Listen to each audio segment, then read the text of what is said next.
Olá pessoal, Carlos Esteves.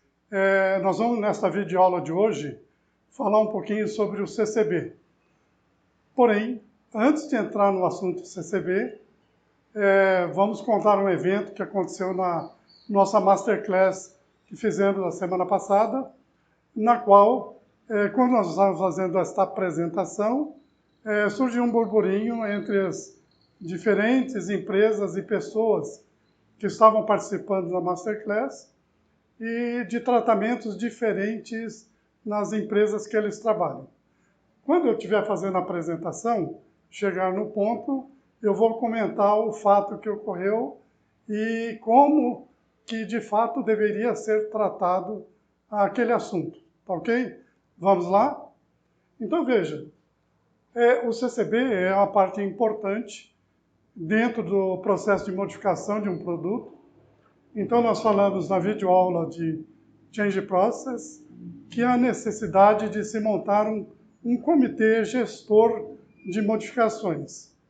Esse comitê gestor de modificações, ele está ligado diretamente ao CEO do desenvolvimento, o líder do desenvolvimento integrado de produto. Então, ele responde para o Core Team e o Core Team designa uma pessoa para ser o líder do Change Board, ok? Então, veja, nós temos o quê? Dois nomes para CCB. Um é Committee Change Board, o outro é Configuration Control Board. Os dois estão certos. Cada empresa utilize o nome que for mais conveniente. Então, veja, o que é CCB? Então, é este comitê que tem a função, a missão de fazer todas as gestões de modificação que acontecem na empresa.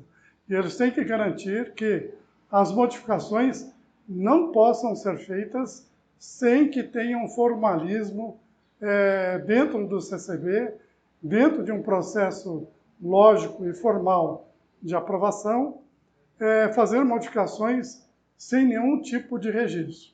É uma das missões do CCB. Então, veja, essa então é a importância. Por quê? Porque o CCB ele vai ter que guardar e registrar em algum sistema, algum PLM, todas essas modificações, porque elas fazem parte do ciclo de vida de um produto. E elas são importantes para saber, no final do desenvolvimento, se eu estou totalmente documentado para certificar o produto que está nascendo. Muito bem. Então, nós falamos um pouco sobre a missão. Agora nós vamos falar um pouquinho sobre as responsabilidades.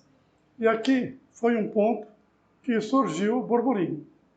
Então, o CCB ele é composto de pessoas indicadas por várias áreas. Imagina que você vai fazer uma modificação numa peça, e essa peça afetou de tal forma que eu vou ter que criar uma nova peça.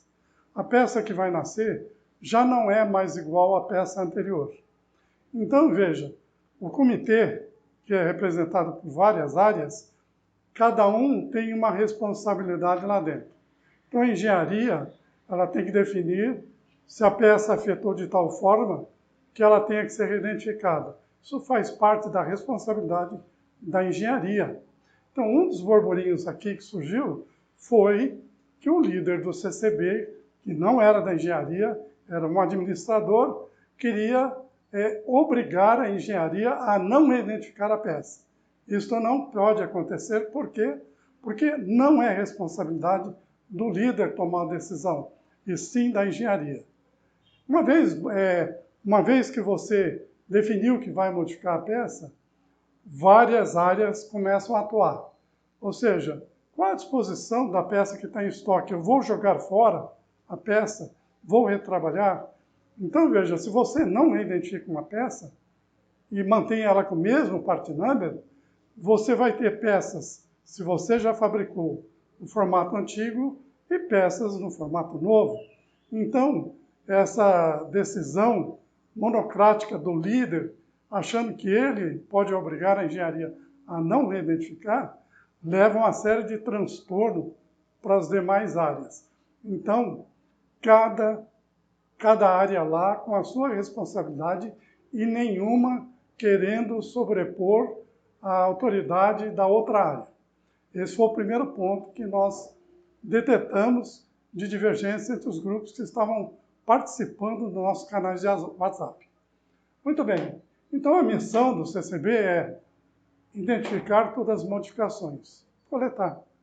De onde elas vêm? De onde vier, o CCB tem que ter um processo, um canal, que as áreas possam reportar os problemas, inclusive clientes externos, reportar os problemas para que caiam diretamente no CCB.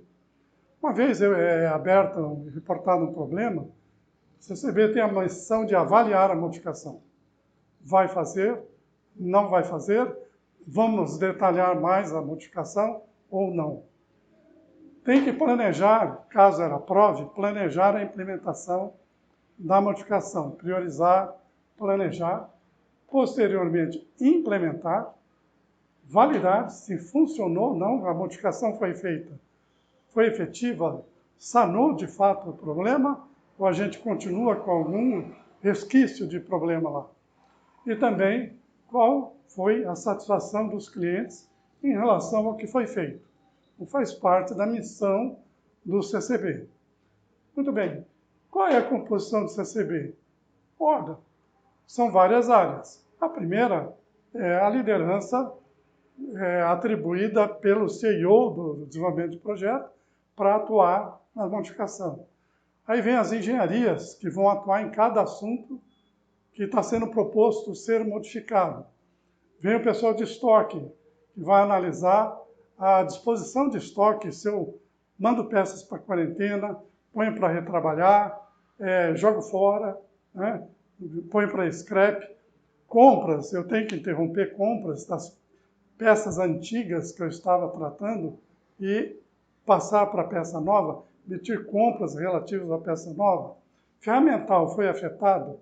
Poxa, então eu tenho que, mudou a peça, eu tenho que fazer um novo ferramental. Então são várias áreas e quando a gente for detalhar melhor esse treinamento, eu vou falar de todas as áreas e cada uma com a sua responsabilidade, o que cabe, o que compete a cada uma delas. Sempre lembrando que tem uma das áreas, financeiro e custo, que é de extrema importância. Por quê?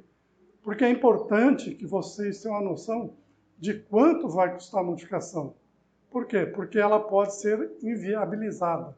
Se ela não for mandatória, é melhor talvez tomar a decisão de não fazer, uma melhoria de projeto.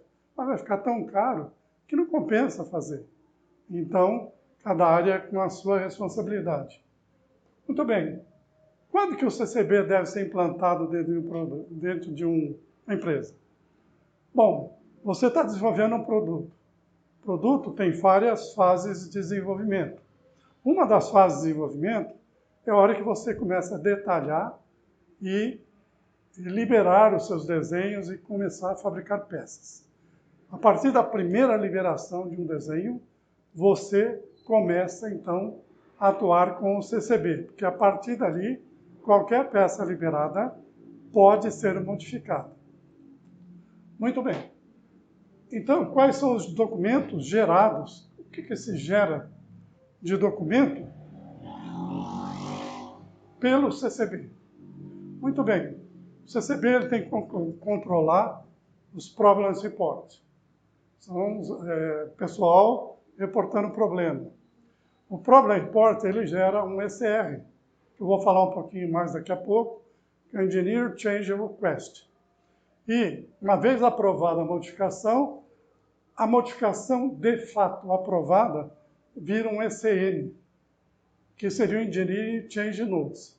Observe que o Problem Report pode ser interrompido aqui, não ir adiante. A gente pode ir adiante no ECR e não tomar a decisão de não fazer. E se abrir o ECN, mesmo aqui poderia ser interrompido a implantação. Mas aqui o assunto já foi debatido, já foi aprovado, ele já tem muita maturidade para ser desenvolvido. Então veja, quem aprova as modificações? Todos os membros que compõem o CCB têm que aprovar as modificações. Aqui surgiu outro ponto de burburinho, em que eu detetei empresas que eu trabalhei, mas que aconteceram também com as pessoas que estavam lá. Primeiro, as reuniões de CCB podem ser feitas com pessoas não presentes na reunião? Não. Porque uma pessoa não presente na reunião, às vezes ele tem um impacto tão grande na área dele, que se você fizer, você não vai saber o impacto. Não sabendo o impacto, você não pode aprovar essa modificação. Eu trabalhei em empresas e tinha empresas participantes que aprovavam a modificação sem todo mundo estar presente nas reuniões de análise das modificações. Isto não pode acontecer. Tá ok, pessoal? Tome muito cuidado quanto a isso. Pessoal, vamos então para o Problem Report. Mas antes de entrar no caso do Problem Report e o que significa isso, eu lembrei de um caso que aconteceu comigo dentro da empresa que eu trabalhava, no qual foi feita uma análise de uma modificação e uma área rejeitou a aprovação da modificação. Uma vez terminada a reunião, o líder do CCB foi lá e retirou a assinatura de cancelamento, de rejeição desta área. Pessoal, isso não pode acontecer. Isso é falsidade ideológica, isso é motivo até de demissão dentro de uma empresa. Então, o líder técnico tem que lembrar que ele é um facilitador, ele é um gestor, ele não é um ditador. Ele não pode sobrepor ou mandar as áreas fazerem atividades que não estão afetas às atividades normais dentro da modificação. Por exemplo, a engenharia decidiu que uma peça que vai ser modificada tem que ganhar um novo part number. O líder não pode vir e falar, olha, não, você não vai reidentificar. O líder técnico, o líder do CCB, ele não tem a aptidão de engenharia. Então, a engenharia é que tem que ser responsável por definir isso. Acontece também muitos casos de engenheiros que, por preguiça, não querem fazer a modificação. Então, às vezes, concorda com o líder do CCB. Mas veja a confusão que isso traz quando isso acontece. Se você modifica uma peça sem identificar e ela não é mais a mesma que a anterior, significa que você está com o mesmo PN. Se você fabricar peças e no estoque tem a peça antiga lá, a hora que chegar no estoque, você vai pôr a peça nova junto com a peça velha. Quem vai lá fazer pagamento de peças não sabe se a peça é velha ou nova. E as peças antigas não têm um destino. Eu vou retrabalhar, eu vou jogar fora. Então, veja, nessa hora, nós não podemos ter preguiça. Nós temos que trabalhar corretamente. Ok? Para todos? Muito bem. Então, o Problem Report, voltando no Problem Report, tem vários sistemas PLMs e que tem um módulo de Change Process, e um dos módulos, dentro deste módulo, ele consegue coletar problemas reportados pelas áreas e também por clientes. Então, tem um módulo chamado Problem Report, dentro do Change Process, que os usuários de qualquer lugar da empresa ou fora dela estão capacitados para reportar problemas. Esse reportar problemas significa que tem um primeiro meeting do CCB, não com todo mundo, mas com o pessoal da área técnica e a liderança do CCB, para analisar a viabilidade do que foi pedido. Analisar se o Problem Report foi bem preenchido. O sistema tem que permitir que você anexe imagens, anexe desenhos, fotos, que o cara clarifique toda a notificação. Se ele não fez isso, o ideal é que, ao analisar o Problem Report, chama o proponente, fala, vem cá, o problema que você reportou é esse aqui.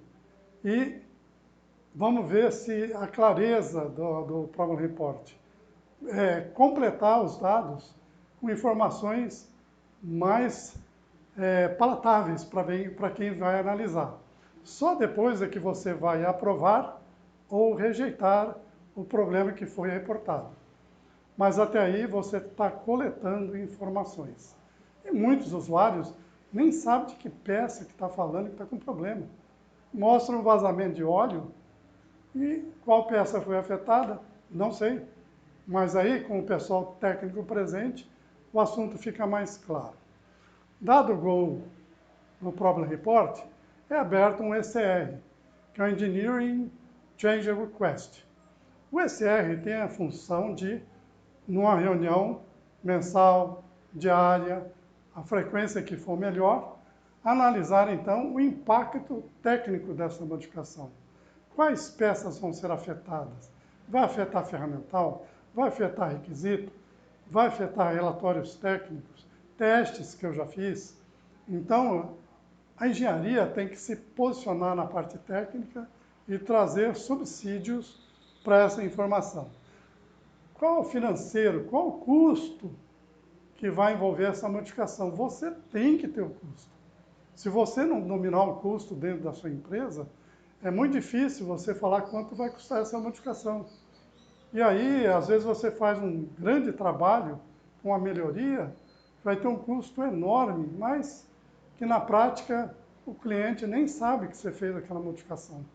Não afetou o cliente ou a satisfação do cliente, que é logo a seguir o que vai ter que ser feito. O que eu afeto no cliente? Eu vou ter que ir lá fora fazer um recall e modificar milhões de peças só por causa de uma melhoria e que não está me trazendo nenhum prejuízo no momento? Não. Então, se não, não faça a modificação. Ah, mas é mandatório. Bom, mandatório é outra coisa. Aí sim, eu tenho que ir lá e fazer a modificação porque ela é mandatória. Então, esse equilíbrio do CCB tem que ser pautado na reunião. E quais as peças afetadas? Aqui o CCB define também se a modificação é major, minor ou amendment. Major afeta grandes volumes de informações, requisitos, né, afeta frontalmente a estruturação do produto. Então, são modificações majors. Minor são modificações que você faz, mas são de pequena monta. E amendment são modificações que você faz, mas que não afeta a peça. Por exemplo, eu tenho um desenho, faltou uma cota no desenho, não mudei nada na peça. Mas eu não posso ir lá no desenho e pôr a cota lá, não. Você não pode fazer isso. Você tem que abrir uma modificação, dizer que vai pôr a cota, ir lá, liberar o desenho com a nova cota, uma nova letra de revisão. Se o sistema ficar aberto para você fazer modificação sem nenhum controle, seu sistema não é factível de certificar o produto. Então, ele tem que só fazer modificação, uma vez liberada, com autorização do CCB. Não importa se ela é grande, pequena ou média. E as modificações amendments, que são as pequenas, têm um processo próprio de aprovação, poucas assinaturas. Então, ela é chamada de via rápida. Tá? Vamos lá. Então, aqui define, então, se vão reidentificar peças. Se a peça afetou os 3 Fs, fit, form e function. Se afetou o fit, que é a fixação, forma da peça, ou a função da peça, provavelmente a peça antiga não vai ser mais igual à peça nova. Qualquer um dos 3 que afetar. E qual é a intercambiabilidade entre a peça nova e a antiga? Eu posso pôr a peça nova no lugar da antiga? Ok, então ela é two-way. Ah, não, eu posso pôr a antiga na nova? Ok. Ah, mas eu só posso pôr a nova na antiga, mas eu não posso pôr a antiga na nova. Então, ela é só one way. E elas não são intercambiáveis, ou seja, eu só uso até um ponto a peça antiga, dali para frente a peça nova. Então, tudo isso tem que ser controlado, porque eu defino retrabalhos, jogar a peça antiga para reposição, enfim, uma série de decisões que você toma ali. A disposição de estoque, retrabalhou, o que eu faço com a peça antiga? Dá para retrabalhar? Eu vou mostrar no material que está mais detalhado todo o processo de retrabalho, todo o processo de intercambiabilidade, como ele deve funcionar, de alternatividade entre peças, de substituição, como é que substitui. Isso vai ser todinho retrabalho, detalhado. Muito bem, uma vez aprovado o ECR, a modificação nasce de fato. Então, veja, a modificação de fato é o ECM. Até aqui são passos que eu tenho que dar para otimizar o processo e análise da modificação em si. Eu posso interromper a modificação no Problem Report. Eu posso interromper no final do SE e falar não vale a pena. Então, a modificação, de fato, nem nasce. Quando o ECM nasce é porque foi decidido levar em frente a modificação. E nesse ponto aqui, nós estamos, então, fazendo um plano de ação em que todas as áreas detalham as suas atividades, no seu processo, o que cabe a elas fazer. E daí vai sair um cronograma desse processo todo e alguém do CCB vai ser destacado para acompanhar o andamento dessas atividades em todas as áreas, até chegar num ponto que eu fecho a modificação. Ou seja, tudo foi feito, tudo cumprido, fecha a modificação, fecha o SR, porque agora foi implementado, e a modificação em si termina o seu processo. Então, aqui nós vamos disponibilizar esse material, essa videoaula, nesse link abaixo. Participe de nossos fóruns de discussão, fóruns de WhatsApp, no quais nós teremos oportunidade de debater melhor todos os assuntos que nós vamos trazer aqui para vocês. Muito obrigado, até logo, até mais.